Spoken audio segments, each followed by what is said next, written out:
안녕하세요. 두 아이를 둔 주부입니다. 최근에 다양한 사연을 들으면서 집안일 하는 게 낙이었는데 제가 이렇게 사연을 보내게 될 줄은 정말 꿈에도 몰랐네요. 제 사연을 들으신 분들은 세상에 저런 일도 있나 하시는 분들도 분명 계시겠지만 이게 제 운명이라 받아들이고 살아가고 있습니다. 저는 홀어머니 밑에서 자랐습니다. 남동생 하나, 여동생 하나가 있고요. 저는 어릴 적부터 아빠의 부재로 인해 남들보다 조금 불우한 시절을 보냈어요. 아빠는 공사장에서 일하시던 분이었는데 제 초등학교 입학식 날 돌아가셨어요. 아침 일찍 일을 나가시면서 꼭 퇴근하고 통닭 사오겠다고 약속하셨다는데 돌아온 아빠는 생각지 못한 사고로 인해 싸늘하게 식어 있었습니다. 손에는 다 식은 통닭이 들어있는 봉지를 든 채로 말이죠.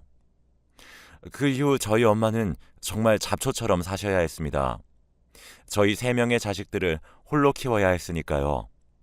김밥을 말아서 지하철 앞에서 팔기도 하고 남의 식당에 가서 설거지를 하기도 하고 한겨울에 동상 걸려가며 건물 청소까지 하시면서 어렵게 저희 삼남매를 키워내셨습니다. 엄마는 몸 상하는 줄도 모르고 그렇게 평생을 일만 하셨죠. 덕분에 저와 동생들은 엄마의 희생 덕분에 성인이 될 때까지 잘 커나갈 수 있었습니다. 하지만 엄마는 그동안 너무 고생을 하신 탓인지 본인 몸도 챙기지 못하시다가 몇 년 전에는 당뇨 판정을 받으셨어요. 자식이 셋이나 있는데 중증 당뇨가 되실 때까지 아무도 눈치채지 못했습니다. 자식들 앞에서 전혀 아픈 내색을 하지 않으셨기 때문이었죠. 그 사이에 엄마의 건강은 점점 더 악화되었고 급기야 다리를 절더니 발바닥에 변형까지 오기 시작했어요. 병원에서는 운동신경에 손상이 와서 그런 거라고 하는데 회복되기는 어렵다는 말을 듣고 얼마나 마음이 아팠는지 모릅니다. 그래서 그때부터 제가 장녀로서 엄마 옆에 딱 붙어서 보살펴 드리면서 한동안 살았어요. 하지만 제가 한 남자를 만나 결혼을 하면서 그마저도 얼마 가지 못했습니다. 엄마는 자식들 낳아서 잘 사는 게 부모한테 효도하는 거라면서 망설이는 저를 응원해 주었습니다. 그런 응원 덕분에 무사히 한 가정을 꾸릴 수가 있었어요. 남편은 일단 회사를 다니는 직장인이었는데 연애할 때는 참 성실하고 착하고 듬직한 사람이었습니다. 저희 엄마에게도 장모님, 장모님 하면서 따뜻하게 불러주는 사람이었고 제 동생들에게도 잘 챙겨주는 100점짜리 사위이자 남편이었죠. 이런 남편을 둔 게 저에게는 큰 복이라고 생각을 했고 저도 아내로서 역할을 다하려고 노력했습니다. 하지만 이런 행복은 어느 날부터 무참히 깨지고 말았습니다.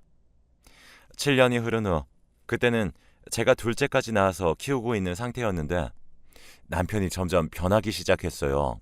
집에 들어오면 아이들하고 놀아주지도 않고 그냥 침대에 들어가 피곤하다며 잠을 자기 일쑤였고 집안일도 잘 도와준 사람이 집안일은 나 몰라라 하기 시작했죠. 그뿐만 아니라 한 번, 두 번 외박하는 게 점차 늘어나기 시작했고 말투도 점점 거칠게 변하기 시작했습니다. 당신 요즘 왜 그래? 무슨 일 있어? 왜 자꾸 요즘 안 하던 짓을 해? 그런 거 없어. 집구석만 들어오면 답답해서 그래. 그러니까 집에 있을 때는 나 건들지 마. 건들면 이 지긋지긋한 집구석 안 들어올 테니까. 뭐? 어떻게 당신 그렇게 말을 할 수가 있어? 남편은 그렇게 말하고는 저와의 대화조차도 하지 않으려고 하더군요. 왜 이러는지 알 수가 없어 답답했지만 얼마 후 남편이 왜 그러는지 알 수 있었습니다. 그건 바로 남편이 주식을 하고 있다는 걸 알 수 있었어요. 주식을 해서 돈을 따면 기분이 좋아 보였고 이른 날에는 안방에서 나와보지도 않더군요. 그 후로는 완전히 주식에 미쳐서 집은 나몰라라 하기 시작했습니다. 낮엔 회사에서 국내 주식 차트를 보고 퇴근하면 집에서 해외 주식 차트를 볼 뿐 그 사람에게 저나 아이들은 없는 존재였습니다. 결혼 초만 하더라도 참 성실하고 착하던 사람이었는데 돈이라는 게 사람을 무섭게 바꿔놓더라고요. 애들한테 신경도 안 쓰고 자연스럽게 부부관계도 멀어졌습니다. 여기서 끝났다면 제가 이렇게 사연까지 보내진 않았을 겁니다. 남편은 운이 좋게도 어느 날부터 주식 투자로 성공을 맛보더니 점점 기고만장해져서 저는 물론 저희 친정을 무시하기 시작하더군요. 한 번은 엄마 생신 선물이라고 들고 왔던 게 아직도 기억에 선명합니다. 검은 비닐봉지에 담긴 시장에서의 옷 한 벌. 그나마도 늦게 나타나 생신 축하 한마디에 무언가를 바닥에 툭 던지더군요. 생신 축하드려요. 그거 쓰시는 것보다 훨씬 비싼 걸 테니까 아껴 쓰세요. 그리고는 엄마 집에서 홀랑 나가 집으로 가버렸죠. 엄마는 제 눈치를 살피며 오버스럽게 좋아하시더군요. 아, 역시 우리 사위가 최고야. 질이 아주 좋네. 이거 봐. 엄마가 레이스 좋아하는 건 또 어떻게 할 거 이렇게 레이스 달린 걸 사왔대. 와, 딸. 이거 진짜 비싼 건가 보다. 아껴 써야겠어. 웃는 얼굴로 눈치 보는 친정엄마를 보니 눈물이 쏟아질 것만 같아 더 이상 그 자리에 있을 수 없었어요. 그날 저는 만삭의 몸으로 엉엉 울면서 집까지 걸어갔습니다. 너무 자존심이 상하고 엄마한테 미안했거든요. 나 같은 건 버스를 탈 자격도 없다며 그렇게 3시간을 걸어 퉁퉁 부은 발로 집에 도착했을 때 남편은 거실에서 코를 골며 자고 있더군요. 당장 깨워서 한마디 하고 싶었지만 참았습니다. 그래, 실수겠지. 갑자기 큰돈 만지니까 자기도 모르게 바람이 들어서 그렇겠지. 곧 괜찮아지겠지. 그렇게 생각하며 그 사람이 다시 성실한 제 남편으로 돌아오길 기다렸어요. 그런데 돌아오지 않더군요. 아니, 오히려 저희 친정을 무시하는 행태는 더 심해져만 갔습니다. 동생이 저희 집에 놀러온 어느 날 사건은 결국 터지고 말았어요. 매형, 저 이번에 소개팅 나가는데 용돈 좀 주시면 안 돼요? 옷이 하나도 없어서. 첫 소개팅을 앞둔 제 남동생이 용기 내서 넉살을 부리더군요. 저런 짓도 할 줄 알았나 싶어 피식 웃었는데 그 순간 남편은 제 동생의 뺨을 때렸습니다. 야, 이 거지 같은 새끼야. 옷이 없으면 어디 헌옷수거함이라도 뒤져서 하나 주워 입어. 돈도 없으면서 무슨 소개팅이야. 너 같은 거지 자식이랑 만나는 여자는 또 무슨 죄냐? 내가 무슨 통장인 줄 아나? 어디서 구걸질이야? 저와 동생은 그 자리에서 얼어붙고 말았어요. 당신 지금 뭐 하는 짓이야? 애를 왜 때려? 니네 집구석은 거지 소굴이냐? 뭐만 하면 돈 타령이야. 하여튼 이래서 없는 집은 안 된다니까. 그러면서 휙 나가버리더군요. 화가 치밀었어요. 아무리 내가 우스워도 그렇지. 아무리 돈 좀 번다고 저렇게까지 사람이 변할 수 있나 싶어서 혹시 무슨 정신병이라도 걸린 건 아닌가 싶을 정도였습니다. 그게 끝이냐고요? 그럴 리가요. 제 여동생 상견례 날에도 그 주둥이는 닥치질 않더군요. 매제될 사람이 굉장히 선한 사람이었습니다. 상견례 전에 동생이 소개시켜준다고 해서 한두 번 만났는데 사람도 반듯하고 직업도 초등학교 교사라 탄탄했죠. 집안 자체가 교육자 집안이라 아주 반듯하게 키우신 듯 보였습니다.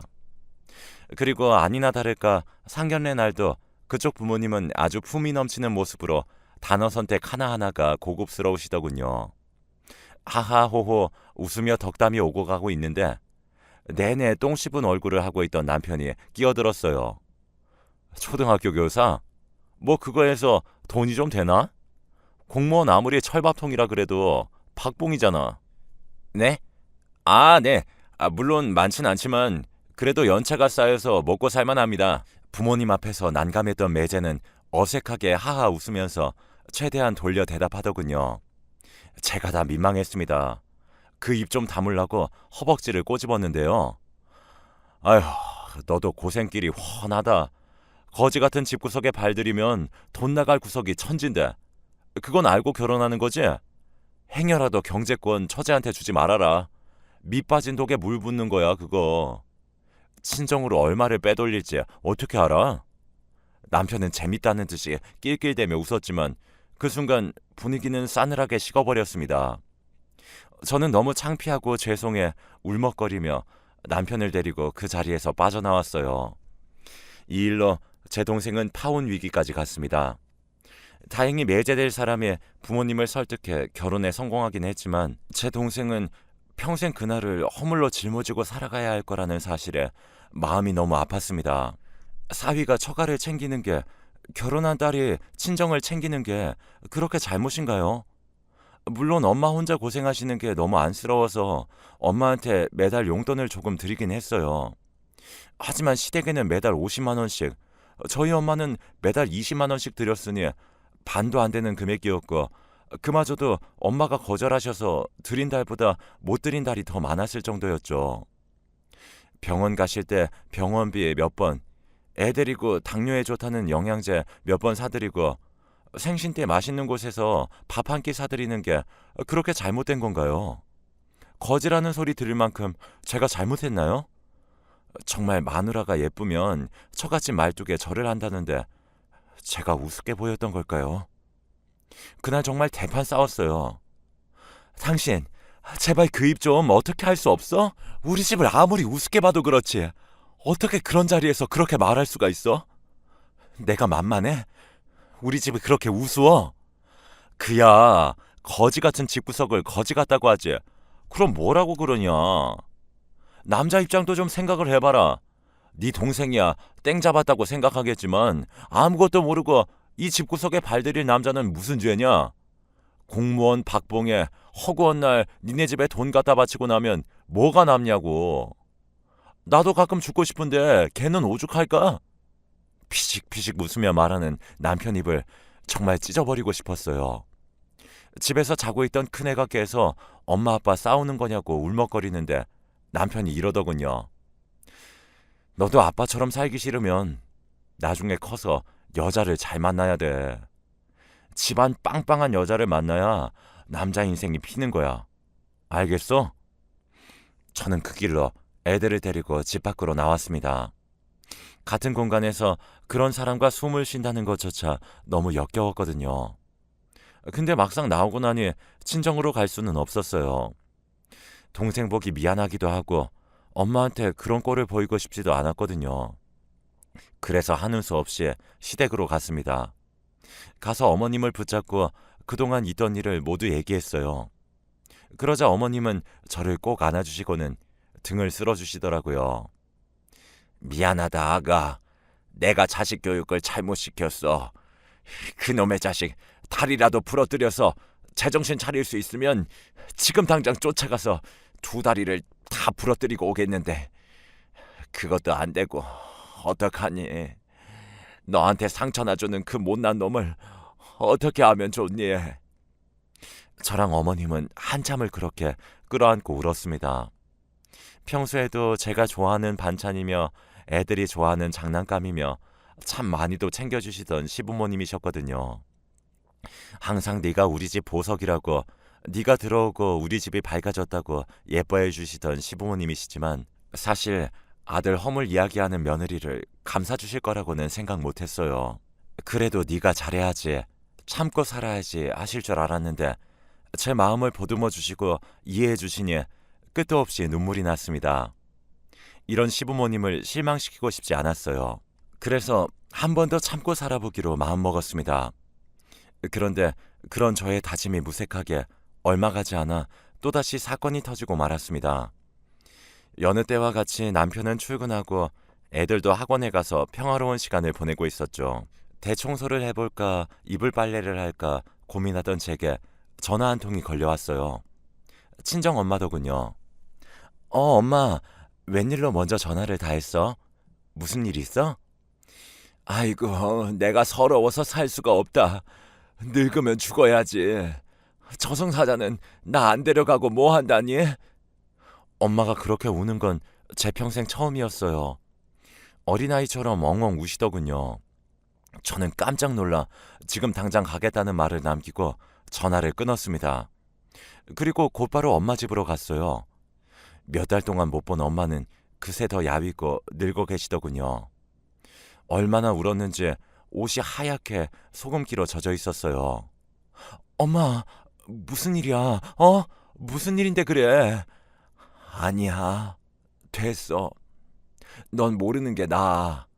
아니, 무슨 일이냐고. 말해봐, 얼른. 자꾸 시선을 피하는 엄마에게 소리를 꽥 질렀어요. 그렇게 마지못해 듣게 된 이야기는 충격적이었습니다. 당뇨로 더 이상 식당 일을 할 수 없었던 엄마는 연금만으로 살기는 조금 벅차셨어요. 그래서 한 푼이라도 벌어보려고 얼마 전부터 폐지를 주워다 파셨다고 했습니다. 그러다가 그날 우연히 식당가 앞에서 제 남편을 마주쳤었대요. 엄마는 오랜만에 만난 사위가 반가워서 절뚝거리는 발로 다가가는데 남편은 계속 시선을 피했다고 합니다. 그래서 못 알아본 줄 알고 가까이에 가서 인사를 하셨대요. 아유, 김서방, 여기서 다 만나네. 밥은 먹었어? 그 순간 남편의 입에서 나온 말은 인사도 장모를 반가워하는 말도 아니었습니다. 아이씨, 쪽팔리게 아는 척하네. 이봐요, 그냥 지나가요. 뭐? 그래, 알겠네. 엄마는 그 말을 듣고 그 자리에서 바로 돌아서셨다고 해요. 주변에 있던 회사 동료들이 남편에게 아는 사람이냐고 물으니 남편은 아니야. 내가 저런 거지 같은 여자랑 무슨 인연이 있다고. 사람 잘못 봤나 보지. 기분도 잡쳤는데 우리 술이나 한잔하자. 내가 살게. 라며 황급히 자리를 피했다더군요. 그 얘기를 전하며 엄마는 또 우셨습니다. 미안해.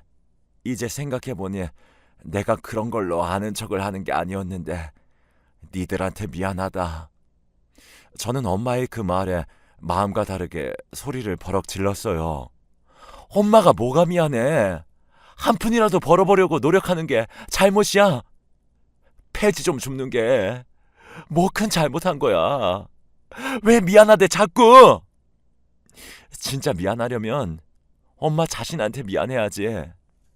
아픈 몸을 해서는 무슨 폐지를 줍는다고 그래. 앞으로 내가 생활비 줄 테니까 폐지 줍지 마. 제발 엄마 건강만 생각하라고. 저는 엄마를 끌어안고 울면서 기도했습니다. 그런 인간 제발 죽어버리라고.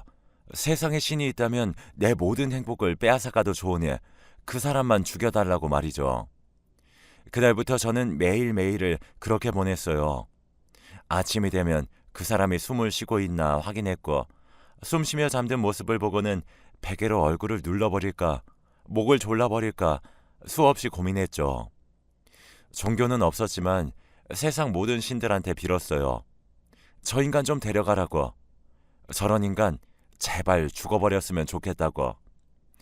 아무리 그래도 몸불편한 장모한테, 그것도 늘 우리 사이가 최고라며 잘해줬던 장모한테 그럴 수가 있었을까요? 아무리 생각해도 저는 이해할 수가 없었어요. 살갑게 반가워하진 않아도 그래도 적어도 인사라도 해주지. 고생하신다고 한마디라도 해주지. 그게 그렇게 어려운 일인가요? 그렇게 남편을 원망하며 이제는 안 되겠다 싶어 이혼을 결심하게 됐습니다. 아이들과 시부모님을 봐서라도 어떻게든 결혼 생활을 유지해서 남편을 다시 예전의 착한 남편으로 만들어 보고 싶었지만 이미 제가 손쓰기에는 한계가 있겠다 생각을 했고 기본 예의도 모르는 저런 인간과는 더 이상 살고 싶지 않아 그렇게 이혼을 결정하게 됐습니다. 더 이상 당하고 살고 싶지 않았어요. 저희 집이 뭐가 모자라서 저런 짐승 같은 인간에게 입에 담기도 힘든 소리를 들어야 하는지 그날로 저는 남편을 붙잡고 얘기를 꺼냈습니다. 우리 이혼해. 도저히 당신 같은 쓰레기랑 살 수가 없어. 뭐? 이혼? 남자 생겼냐? 갑자기 뜬금없이 이혼이라니. 남자? 내가 너냐 이 등신아? 사람이라면 당신처럼 행동할 수 없을 거야. 얼마 전에 엄마가 폐지 줍다가 아는 체를 하니까 쪽팔리다고 저리 꺼지라고 했다면서? 그게 사람이냐?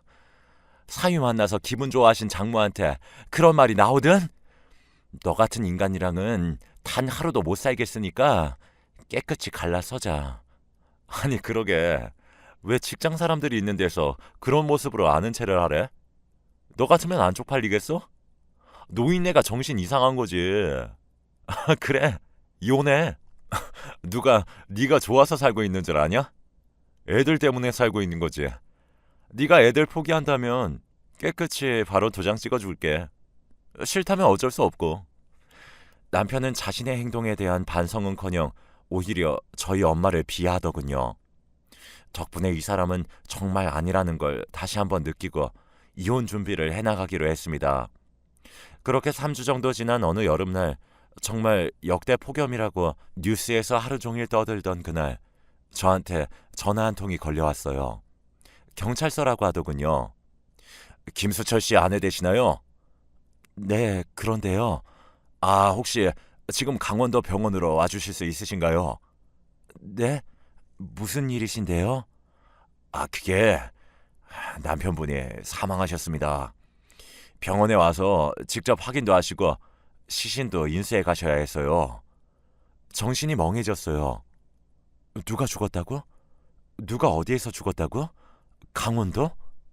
분명 남편은 프로젝트 때문에 회사에서 며칠 지내야 한다고 했었거든요. 그런데 갑자기 강원도에서 죽었다니. 일단 급한 대로 애들을 옆집에 맡겨놓고 강원도로 향했습니다. 그리고 영안실에 누워있는 싸늘한 그 사람의 얼굴을 확인하는 순간 헛웃음이 나오더군요. 경찰은 그런 제 표정을 봤는지 못 봤는지 침울한 얼굴을 하고는 상황을 설명해 줬습니다. 많이 당황스럽고 슬프시겠지만 사건에 대해 이야기는 해드려야 할 것 같아서요. 같이 계셨던 다른 분들 이야기 들어보니 술 드시고 물놀이 하다가 익사하신 것으로 판단됩니다. 조금 더 조사를 해봐야겠지만 타사를 의심할 만한 정황도 없고요. 신고자분이 남편 친구분이라고 하시던데 한번 만나보시겠어요? 그래도 마지막으로 제대로 알긴 해야 할 것 같아서 같이 있었다던 사람들을 만나러 갔습니다. 예부장하게 생긴 젊은 여자가 둘, 그리고 옆에 고개를 푹 숙이고 있는 남편의 고등학교 동창 한 명이 앉아있더군요. 재수씨, 어떻게 된 일이에요? 그게... 죄송합니다. 여자 둘에 남자 둘. 보는 순간 제가 직감한 게 맞았어요. 이 인간 그 와중에 바람을 피고 있었더군요.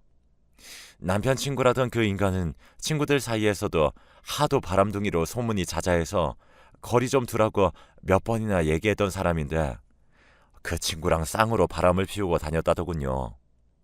우스운 건 그 자리에 처녀 총각은 한 명도 없었다는 겁니다. 전부 누군가의 남편, 누군가의 아내였더군요. 그렇게 잘난 척을 하더니 결국 바람 피다가 물에 빠져 죽다니. 그 사람의 인생도 참 볼만하더군요. 인과응보라는 생각을 했지만 싸늘하게 누워있는 남편을 보니 저도 바보같이 왜 눈물이 나는 건지, 한때 정말 사랑했던 사람이었고 애들에게 자상했던 아빠였는데 이렇게 허망하게 죽어버리니 그 자리에 주저앉아버리고 말았습니다. 그리고 저는 곧바로 이 안타까운 소식을 시부모님께 연락을 드렸어요. 시부모님은 오자마자 세상이 떠나가라 오열을 하셨고 아무것도 모르는 아이들은 아빠 아빠 하면서 눈물을 흘렸습니다. 그래서 애들 아빠이기도 하고 시부모님은 무슨 죄냐 싶어 장례는 치러주기로 했어요. 문상객들을 맞이하다 남편 영정사진을 보니 참았던 눈물이 왈칵 쏟아졌습니다. 울지 않고 싶었는데 저런 천하의 나쁜 놈에게 눈물 한 방울도 아까워서 울지 않으려고 했는데 저도 모르게 흐르는 눈물은 제가 참는다고 해서 되는 게 아니었어요. 이 인간아, 그렇게 날 힘들게 하고 속을 썩이더니 결국 이런 꼴을 보이려고 그랬냐? 왜 그랬어? 제 통곡하는 모습을 보고 제 아이들이 안아주었어요.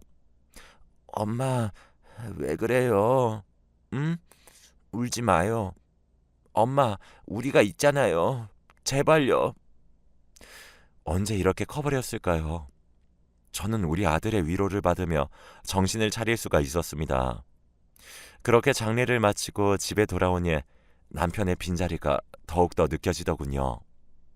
너무나 미웠던 남편이지만 남편이 생전에 남긴 물건들을 보면서 정말 세상을 떠났다는 게 실감이 났습니다. 하지만 언제까지 이러고 있을 수는 없었어요. 제게는 저만 바라보고 있는 아이들이 있었으니까요. 그렇게 전 남편 물건들을 하나씩 정리하기 시작했고 남편 앞으로 남겨진 재산들도 확인하기 시작했습니다. 평소에 남편은 제게 생활비만 조금 갖다 주었지 본인이 얼마를 모았고 어디에 투자를 했고 보험이 얼마나 있는지 말을 하지 않는 사람이었어요. 그렇기 때문에 남편에게 얼마 정도의 재산이 있는 줄은 알았지만 정확히 어디에 얼마만큼 있는지 알지 못했습니다. 재산을 정리하는데 제가 생각했던 것보다 재산이 더 많더군요. 게다가 사망보험금도 빵빵하게 들어있어서 보험금, 연금, 주식에 들어있는 돈, 적금들을 다 더해보니 보험금 받고 재산이 무려 5억이 넘었습니다. 저한테 맨날 100만 원 생활비 주면서 좀 아껴 쓰라고 친정에 빼돌리지 좀 말라고 그렇게 큰 소리를 치더니 정작 자기는 5억이 넘는 돈을 손에 쥐고 앉아 있었더라고요. 그래도 자식들을 위해서 종신보험에 가입했다는 사실은 아빠로서 가장의 역할을 한때는 하려고 했었던 사람인데 너무 안타깝고 마음이 미어졌습니다. 그 이후 저는 남편이 남긴 재산 덕분에 애들한테 엄마 노릇도 제대로 할 수 있었어요. 둘째가 가고 싶다던 바이올린 학원도 보내주고 첫째가 갖고 싶다던 피아노도 사주었고요. 또 집도 넓은 집으로 이사를 해서 몸이 불편하신 엄마를 집으로 모셨습니다. 반지하에 사시는 엄마가 마음에 항상 걸렸었거든요. 그리고 시부모님은 우리 아이들 할머니, 할아버지이기도 하니 저는 가지 못하지만 아이들은 명절 때마다 꼬박꼬박 보내고 있습니다. 매번 아이들을 바래다 줄 때마다 들어와서 밥이라도 먹고 가라고 하시지만 저는 그때마다 한사코 거절을 하고 있어요. 왜냐하면 시부모님 얼굴을 보며 밥을 먹으면 눈물이 왈칵 나올 것 같고 마음이 약해질 것만 같거든요. 그래서 저는 가끔 연락을 드리며 안부만 전해드리고 있습니다. 애들도 친할아버지, 할머니를 워낙 잘 따르기도 하고 그분들과는 나쁜 기억이 없어서 손주들 보고 싶어 하시니 그렇게 애들만 지금도 보내고 있네요. 여전히 저희 시어머니는 저희 집에 반찬들을 보내주고 계십니다. 그렇게 하지 말라고 해도 기어코 보내주시는데요. 아마도 어머님은 제가 재혼이라도 한다면 우리 아이들이랑 영영 이별이라도 하실까봐 미리미리 할머니 사랑을 주시는 게 아닌가 싶네요. 그리고 남들은 저희 사정을 모르니 저를 안쓰럽게만 봅니다. 남편이 그렇게 돼서 힘들겠다, 힘내라며 응원의 말을 전해주곤 하는데요. 사실 저는 지금은 굉장히 행복하게 잘 살고 있어요. 누가 보면 나쁜 년이라고 욕을 하실 분도 계시겠지만 누구 눈치를 볼 필요도 없고 우리 집 무시하는 사람도 없고 아이들 챙기면서 엄마 건강 챙기면서 사는 이 삶이 저는 너무 좋습니다. 친구들은 빨리 재혼하라고 사람으로 얻은 상처는 사람으로 치유받아야 한다고들 하는데 아직은 그럴 생각이 없습니다. 아마도 저는 평생 혼자 살지 않을까 싶어요. 남자라면 이제 정말 지긋지긋하거든요. 좋은 사람을 만나 알아가고 사랑하는 게 지치기도 하고요. 또 전 남편처럼 변하지 말라는 법 없잖아요. 그 사람도 처음엔 정말 성실하고 다정한 사람이었던 것처럼 지금 나한테 잘해주는 사람이라 할지라도 언제든 변할 수 있다고 생각하니 소름이 끼쳐서 결혼 같은 건 2번 다시 하고 싶지 않아요. 애들도 아빠를 별로 찾지 않습니다. 얼마나 애들한테 소홀했으면 한순간에 사라진 아빠를 찾지도 않네요. 아이들도 지금이 좋다고 합니다. 맨날 화내는 아빠가 없어서 마음이 너무 편하다고요. 역시 사람은 사라지고 난 뒤에야 그 사람이 어떻게 살아왔는지 비로소 알게 되는 것 같습니다. 죽고 나서 자기 자식한테도 외면받는 그 사람은 지금쯤 어떤 기분일지 궁금하네요. 그래도 돈을 많이 받아서 좋은 집 얻은 건 정말 다행이라고 생각해요. 이제라도 우리 세 식구, 아니 엄마까지 네 식구 오순도순 잘 살아보려고 합니다. 누군가는 저를 손가락질할 수도 있겠죠. 그래도 남편이 죽었는데 어쩜 그럴 수 있냐고요. 하지만 저와 같은 일을 겪어보신 분이라면 누구든 이해하실 거예요. 남편이 죽고 나서야 비로소 홀가분해진 제 심정을요. 그런 말이 있더라고요. 곰팡이가 있어서 어둡고 지저분한 게 아니라 어둡고 지저분해서 곰팡이가 생기는 거라고. 그 사람 인생도 마찬가지라고 생각합니다. 저는 그 사람 인생에 곰팡이가 생기면서 그렇게 사람이 변한 건 줄 알았는데 사실은 본성이 그랬던 거였어요. 그러니 성공이라는 달콤한 열매를 맛보고 난 뒤 가면을 벗고 원래대로 돌아간 거겠죠. 저는 꼭 그 사람과 반대로 살아가려고 해요. 다른 사람도 돌아보고 주변도 살펴보면서 그렇게 느긋하게 살아보려고요. 그리고 그 사람을 그만 미워하기로 했어요. 미움이라는 곰팡이가 제 마음에 더 이상 퍼져나가지 않도록 말이에요. 지금까지 긴 사연 들어주셔서 감사합니다. 아마도 지금 이 순간이 제가 남편을 기억하는 마지막 순간일 겁니다. 앞으로는 잊고 살아가려고 합니다. 그 마지막 순간을 함께 해주셔서 감사합니다. 다들 건강하시고 하루하루 행복한 하루 되시길 바랍니다.